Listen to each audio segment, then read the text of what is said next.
Hello, and welcome to episode number 2 of Eye-Opening Moments, where you hear stories of adversity, encounters, and perspectives. These are real-life stories that can lift your spirits, give you some food for thought, or move you. I'm your host, Emily K. Tan.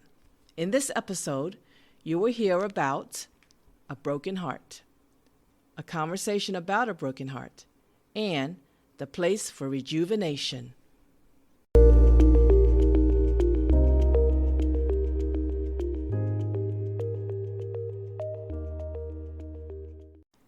A moment of adversity called a broken heart. I was shocked. I was blindsided. It's like that rear view mirror of the car. You are always looking at it, and somehow, out of nowhere, you get hit, and you are left wondering, how did I not see that coming when I was looking so carefully? Devin and I had been together for 9 years. It didn't feel that long. We had known each other several years before that. We got along exceptionally well. We seldom fought. If we did, it would quickly turn into laughter, or we'd drop it like it was nothing. We were both peace lovers and didn't care to argue. Best of all, we were usually in agreement. If we were in disagreement, it didn't bother us. It was as if we agreed to disagree and respect each other's viewpoints. It didn't matter if I had different opinions or ideas. It was like that. And perhaps we had known each other for so long because it was so easy to get along. Most significant was that he accepted me for me. I always remember him saying, "You are beautiful inside and outside." I noted that he stated inside before outside, and I knew he was drawn to me from the beginning of knowing each other. I was pleased with him seeing me for who I was inside, and not just another girl who attracted him. He did make me feel beautiful all around. We saw each other or talked to each other nearly every day. I hardly ever needed to call him because he would be calling me before I'd call him. It was more than I needed, but it wasn't suffocating, imposing, or controlling. It was often to check in with me, have a meal, or sweet talk. Deep or lengthy conversations would be in person, and we saw each other frequently. Looking at the frequency of contact, it was shocking and baffling how it all ended. I noticed Devin was behaving a bit differently, but I thought it was because he was declaring bankruptcy and going out of business. I thought that was what stressed him. I didn't like the Devin I saw. It seemed that he was a different person without money, and I didn't like that person he was becoming. We'd usually talk about any problems he had, but he said he didn't want to burden me with his problems this time. I thought that to be a lame excuse, and demanded that he speak out. He finally did, and I learned that I had it all wrong. I discovered the person I knew for over 10 years was not the person I thought I knew. I thought I knew him, but I did not. I had to ask myself, how open were my eyes? How did I not see it when I was looking? After 9 years, it just happened one day. He let me know that he got someone pregnant, and he had to be responsible for it. And so he dumped me. If he didn't, I would have left him. I couldn't live with someone who cheated on me. I knew this about me. It was betrayal. The fighter in me knew I would overcome someday.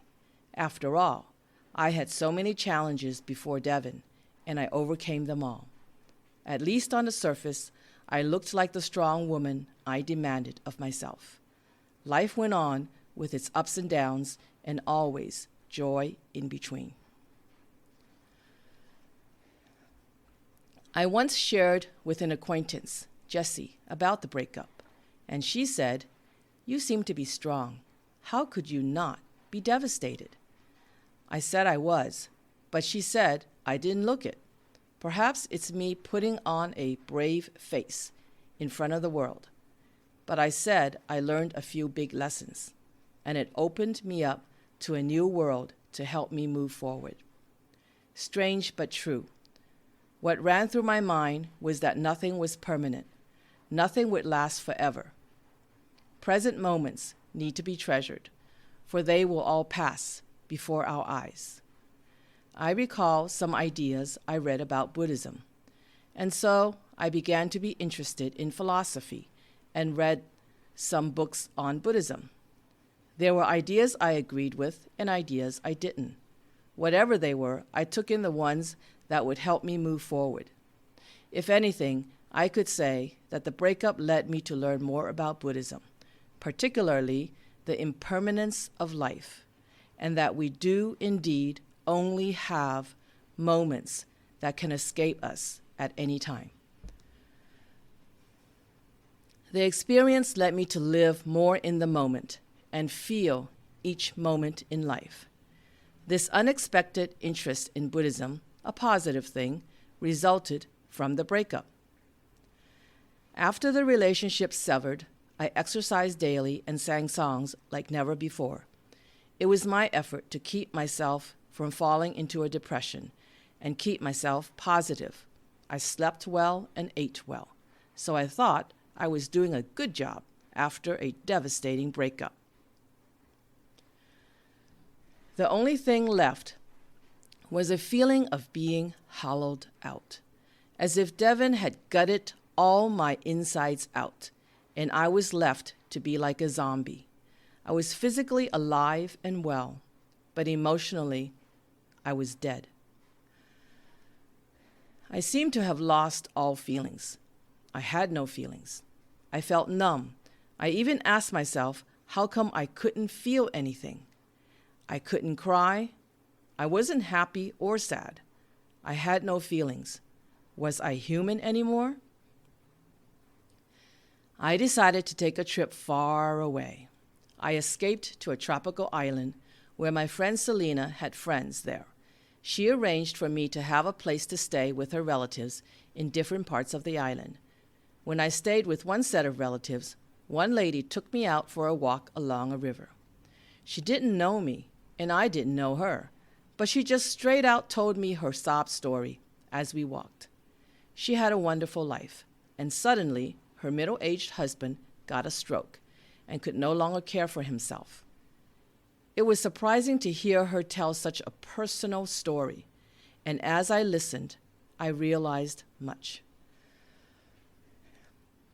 Here I was, devastated by my cheating boyfriend, and I allowed life to suck the air out of my body. My heartbreak was nothing compared to the life she was living. She had to stop working to feed her husband, give him medication, and take care of his needs for many years. The conversation with this stranger led me to realize that I wanted to live and stop walking around like a dead person. Returning home from the trip, I got into action to get back to working and living life. The motivation and energy to do something with my life returned. After a year, I decided to move abroad. Being extremely far away from home, exceedingly busy with a new job and a new social life, I forgot all about Devin, literally. He didn't even enter my mind when I was awake. Occasionally, he'd show up in my dreams. I'd awake horrified and ask myself, why did he show up in my dream at night? I want that part of my life gone. Because he showed up in my dreams, like once a year, I knew I had not forgotten him or entirely moved on. Years later, I returned home from living and working abroad. Returning to familiar surroundings, I also returned to memories of Devin. I was not happy about this. I needed to address this problem and have complete closure. It had been 10 years since Devin and I broke up, but full closure was not present. The lingering residual taste was still there, and the occasional dreams were still there. I wanted it gone forever. I wanted a miracle. Where could I find one? I know the only place to find miracles is in Landmark Education. I signed up for one of their personal development classes. Finally, it hit me. It was so simple, but I couldn't do it for 10 years and kept wondering how to do it. All I had to do was forgive him and forgive myself. But for 10 years, I didn't know how to do it. Through conversations in the class, breakthroughs came to me. I heard someone say, "How long are you going to keep punishing yourself?" Indirectly, I realized that I was punishing myself as long as I didn't forgive. I needed to let go of being right. I needed to forgive myself and stop hurting myself because of it. Again, how? Declare it, and say it aloud. I did. Incredibly, a miracle happened. After I declared forgiving Devin and myself, a sensation of joy and freedom released the agony, torment, and pain. Only a carefree feeling was left. As a result of the breakup, I finally learned how to forgive someone. Forgiving and embracing life moments were invaluable gifts gotten from a broken heart.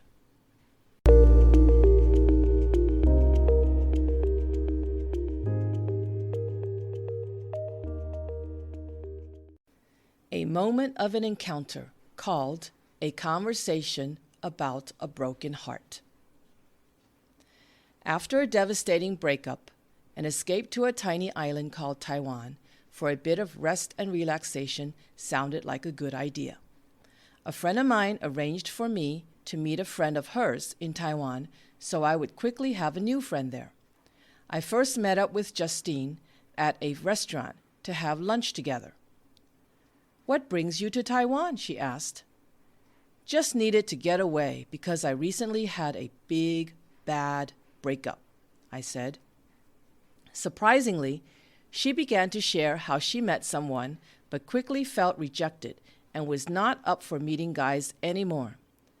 I thought she barely knew the guy and was so quick to decide to write men off already.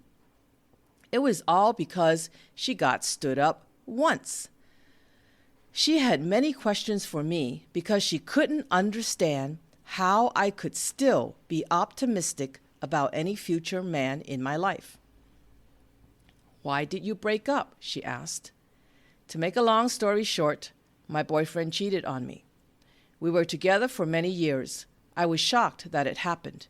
I was blindsided. I didn't see it coming.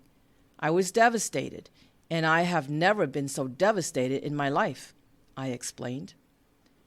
"Would you want to meet another man?" she inquired. "I suppose if I meet another one, I would be open to it," I said. "How could you be open to it when he hurt you?" she said. "Yes, he hurt me a lot. It was most painful, but it doesn't mean that all men are like that," I answered. "But how can you take the pain? How can you risk getting hurt again?" she inquired. "Every person's different, and just because one didn't turn out well doesn't mean everyone is like that," I reasoned. She continued to question me, and I continued to explain with about the same answers, but with different words to satisfy her questioning. In the end, what came out of my mouth surprised me. I stunned myself.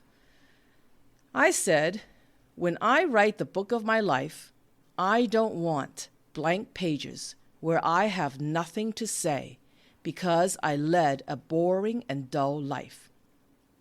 Even though there are challenges and risks taken, and maybe more of those to come, at least my book will be filled with stories.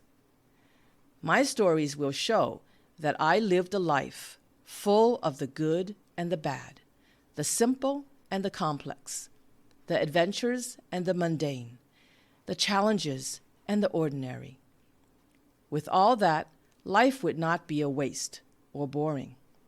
My life would have some meaning because if there were no value, then there would have been no point in living. With that, our conversation ended. I know not if this stranger would risk another relationship, but she seemed to appreciate my thoughts, gave me a ring off her finger to commemorate our conversation, and thanked me. True to my words, 11 years later, I wrote a 3-book series of the chapters of my life, moments of adversities, encounters, and perspectives. I filled my books with words of the ups and downs and the twists and turns that expressed a life lived. I am thankful for no blank pages that signify a dull and boring existence, but an abundant life of value.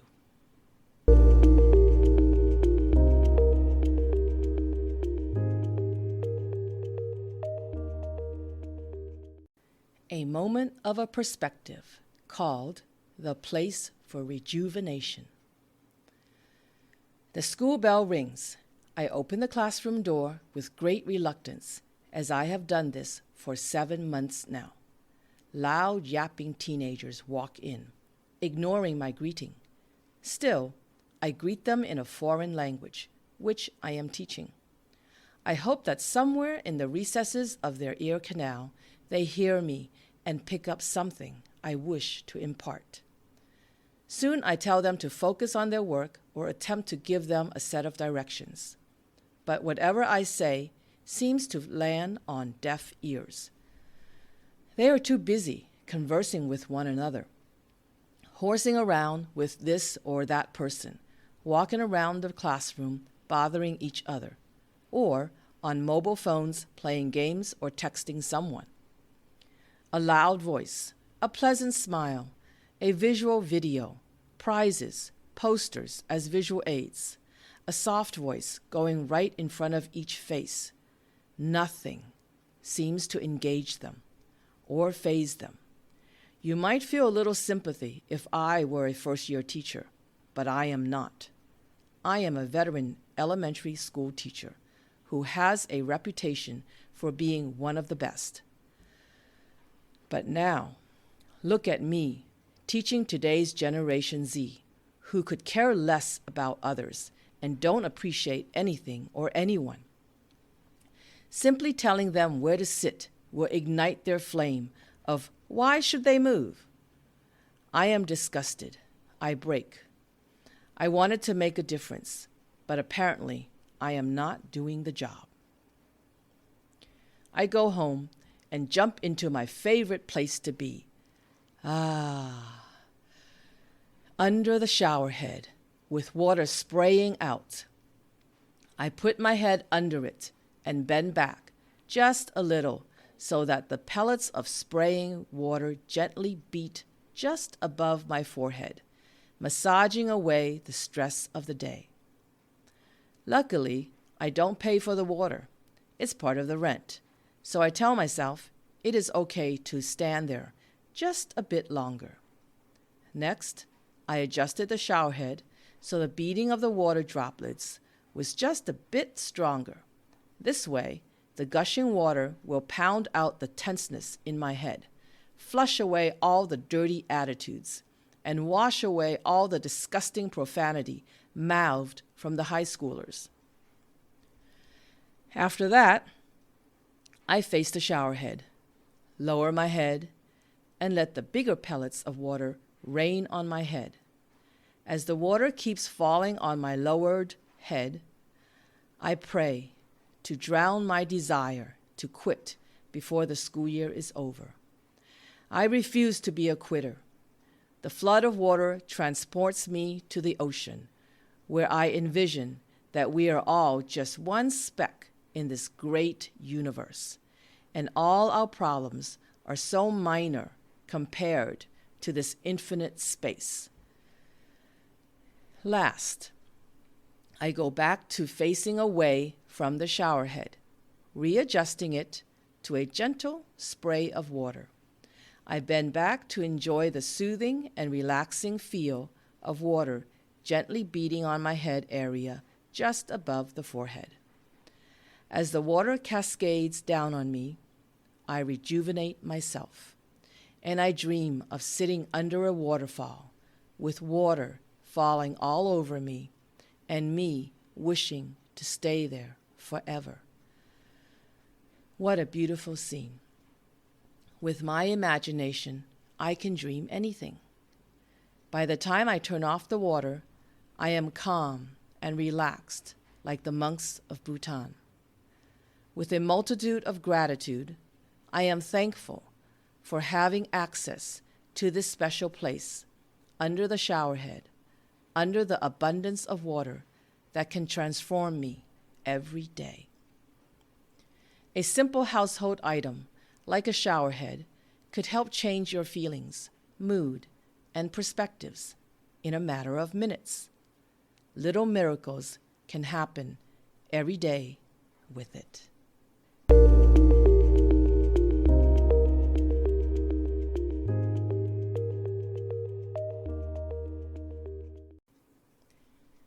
Though I suffered a devastating breakup, I learned to forgive and appreciate the precious moments of life.